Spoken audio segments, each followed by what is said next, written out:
Well, today marks 106 days since South Africa had load shedding. With such prolonged suspension experienced nearly 4 years ago, that was between the 8th of September and the 11th of December 2020. Earlier this week, the Minister of Electricity and Energy, Dr. Kgosientsho Ramokgopa, said there has been more than 6 billion rand reduction in open-cycle gas turbine diesel expenditure from the 1st of April 2024 to the 30th of June 2024, and that's compared to the same period last year. But to talk more about the Ministry of Electricity and Energy's action plan and electricity distribution and generation performance, we're joined by Vally Padayachee. He's a power and energy expert and also a former executive manager of Eskom. Vally, good to see you. Thanks so much for joining us.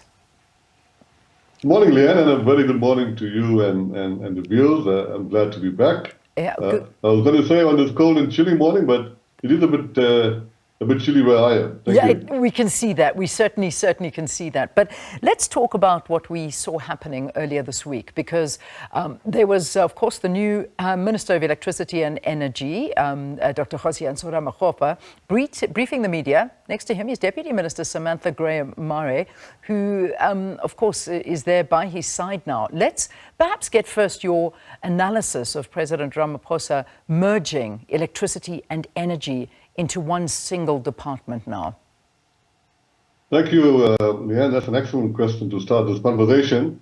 I think maybe firstly I must just preface my response by just firstly expressing my sincere gratitude and compliments to the ministry and the Eskom team, the Eskom generation team, the power station management and the foot soldiers on this excellent performance. They say in any crisis situation you should celebrate some successes. So my compliments, and also heartiest congrats to Minister Ramokgopa and Samantha Graham. I think both are excellent appointments. Yes, to get back to the crux of your question, I think the president and his team had given a very careful thought to the establishment of this ministry. As I envisage it, because I don't have the terms of reference, because obviously the president had about 3, 4, 5 years of information and data on the state of the landscape of the power and energy sector. So by including the energy bit to the electricity aspect to Minister Ramokgopa's previous portfolio, I think was an excellent move. Mm-hmm. Now let me explain that, and very quickly, just to get the definition out of the way, because you've got energy and electricity. In the last couple of weeks, I had a number of requests as to what's that difference and what it means. So very quickly, technically, electricity is a energy carrier. It's a secondary energy carrier. So I don't want into the technicality so much. So it's an energy carrier. And energy in the context of the ministry are primary energy sources. So it's gas, coal, hydro, renewables. Well, renewables are not primary, but it includes renewables as secondary energy as well. So to bring those two, let's call it ministries, energy and electricity, to one portfolio, it gives Minister Ramokgopa total control of the value chain, which we need now. Because although we're celebrating some successes with Eskom, there's still a lot of work to do, and the landscape is still very precarious, and we can talk about that a bit more, Leanne. Yeah, indeed, and that is important, because there were a lot of complaints before that there's just you need one person overseeing the whole thing. Well, not one person, but one department, and certainly that's happening now. One of the big issues, though, and I'd like to go there, is the municipalities and how much they owe Eskom. We spoke about it a little bit earlier. 78 billion rand. I mean, this is absolutely astronomical.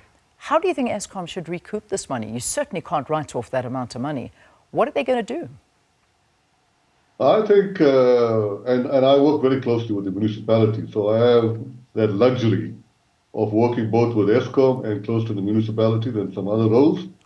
Now, I can tell you up front and categorically, it's going to be very, very difficult for Eskom to recoup that money. And the bad news is that 79 billion rand is going to escalate. You're going to tell me next month it's going to be 82 billion rand, 85 billion rand, and the minister said by 2030 or 2050 it'll be what, 1.3 trillion rands. Okay. Now, why am I saying that it's bad news? Is that very quickly, and we can talk a lot more about that, but not in terms of time. The user pay model, which affects Eskom and the municipalities, which was implemented in post-1994, the democratic government, because the inherited a bankrupt state, etc., is no longer working. So municipality, because we have 95% poor people, so municipalities, very simply, are going to be continuing to be in this debt because 95% of the poor people are just unable to pay. There are some delinquent municipalities, but in the main, the municipalities are just unable to afford this. Most of them are resellers of Eskom, and of course, the Eskom prices have gone through the roof, 600% from 2009, I think it is, and the rampant load shedding the last couple of years has exacerbated the situation because both Eskom and the Munichs require electrons to collect revenue. So, in summary, Leanne, unless government steps in, and I'm saying it very seriously, unless government steps in, not yesterday, but the day before yesterday, this situation, this 79 billion rand, is going to be a drop in the ocean. That amount is going to escalate. Yeah. Yeah, and it is. I mean, that's the reality. Is it's not going anywhere. And then on top of all of that, we still get NERSA, that's the National Energy Regulator of South Africa, determining that the tariff increase for 2024 and 2025 applicable to Eskom's direct customer tariffs from the 1st of April 2024 increased to 12.74%. I mean, South Africans are struggling at the moment. Yes, we know municipalities are in debt. There isn't any money that's being paid through to Eskom, and it's getting higher, but South Africans are bearing the cost of all of this, and the cost of living is massive. What is the impact of these high electricity prices now on households? I'm glad you asked that question because at 12.72% is small. The municipalities, because the municipalities buy in bulk from Eskom, and they want to sell to the end customers. The municipalities are sitting with a potential 44% increase from Eskom. So Eskom's put on the table in an application to NERSA, and NERSA has that prerogative to decide on it. And if they approve it, 43% increase will be passed on to the metros and Munichs. And then the Munichs and metros have to add on their bit to it. So we are looking at a potential in 2025, a 50% increase to the municipal customers. That's unheard of, Leanne. Yeah. We never had that increase. So we are heading down a path where I'm afraid the masses of the population will get to the streets because we are pushing them down to Maslow's first and second levels in the hierarchy, which is sort of safety and secure and food, etc. And that's why I say government has to step in. We are restructuring Eskom. We need to restructure the entire EDI so that we get to sanity and we get to decent prices. Yeah. So the minister has said that there's been more than 6 billion rand reduction in open-cycle gas turbine diesel expenditure from the 1st of April this year to the 30th of June. This is compared to the same period last year. So, I mean, many people are thinking that there's just been diesel burning left, right, and centre to keep the lights on, but this is now being disputed. I mean, what does this mean in terms of Eskom's diesel availability? Well, if you give it context, it means that they were burning significant diesel last year. Yeah. So when you bring down the diesel this year, well, admittedly, it's come down significantly because we talked technically, I think last year there was a load factor of about 18, 19%, now it's about 6%.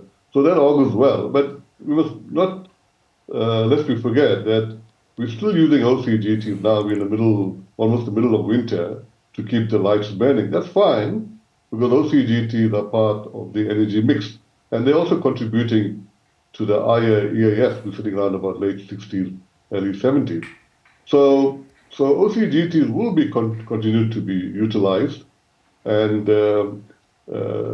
especially during this winter, because we could go up to a demand of 33,000 megawatts. And also bearing in mind that, talking technically, Eskom generation doesn't have a reserve margin 10 to 15% above maximum capacity to cushion the effects of and to prevent further load shedding. Yeah. So OCGT will be continued to be used, but I'm expecting prudency and good management of that area. Just finally, sorry, I know I've got so many more questions for you, and I have to sort of start wrapping it up. But this whole issue around load reduction now, and we saw that this week that Eskom implemented it in some areas around the country and said that, of course, during the winter season, there's an exponential increase in energy demand in areas that are prone to electricity theft, as well as electricity often being used indiscriminately, leading to network failure due to extreme overloading. So we know that we're going through this load reduction, but we also know that this is to save the infrastructure in municipalities, and the infrastructure that is genuinely falling apart. Huge debt versus infrastructure that is just not being fixed. How do we balance this? Well, it's difficult to balance it, and that's another excellent question. It's not only in municipalities, it's also in Eskom distribution areas. So it's an Eskom distribution area that supply into municipalities, because just the other day, I think yesterday, the other day, Eskom has been doing load reduction in 7 provinces. That for me is actually a bombshell, because it means that the whole country is virtually will be going through load reduction, and the major cause of that is illegal connections. Yeah. So unless we get to burst of that. Now, Leanne, the other bad news, and I seem to be aware of bad news this morning, that although load shedding and load reduction, there's a nuanced and subtle difference. I mean, load shedding is a national imperative that Eskom National Control manages. Load reduction is localized, let's call it outages. What you're seeing in Eskom, City Power, Shwani, and now Eskom area is symptomatic of a ticking time bomb nationally, because almost every other metro and Munich are sitting with the same situation, or even worse, because the grid is knackered for various reasons. It's not totally the fault of municipalities, because there was lack of investment, etc. There was the restructuring program in the early 2000s that failed. But in the interest of time, Leanne, and I'm not going to be sound as an alarmist, but let me be pragmatic and give you an independent view. We are fortunate that we've arrested the national load shedding, giving priority.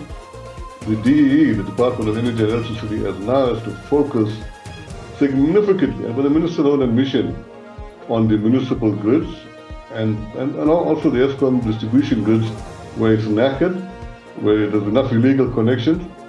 Otherwise, the entire grid in the distribution grid system will collapse, and we'll have a worse situation. So in summary, our poor customers are still going to be encountering outages, no more at the national level, I think we've got a handle on that, but with localized municipal outages, and of course in certain areas, Eskom distribution outages. That's the sad news. And as I say, government has to step in, not yesterday, but the day before yesterday, Leanne. All right, Vally, we've got to leave it there. As you say, not the bearer of the best of news for today, but just putting it out there as to what is going on with power supply, and just spreading a light on that once again. Because, you know, when you think things are quiet, that everything's okay, but when you look behind the scenes, there's a lot that Eskom still needs to sort out. Vally Padayachee talking to us as a power and energy expert, also a former executive manager of Eskom, and that analysis he's giving us on the state of electricity and energy in South Africa.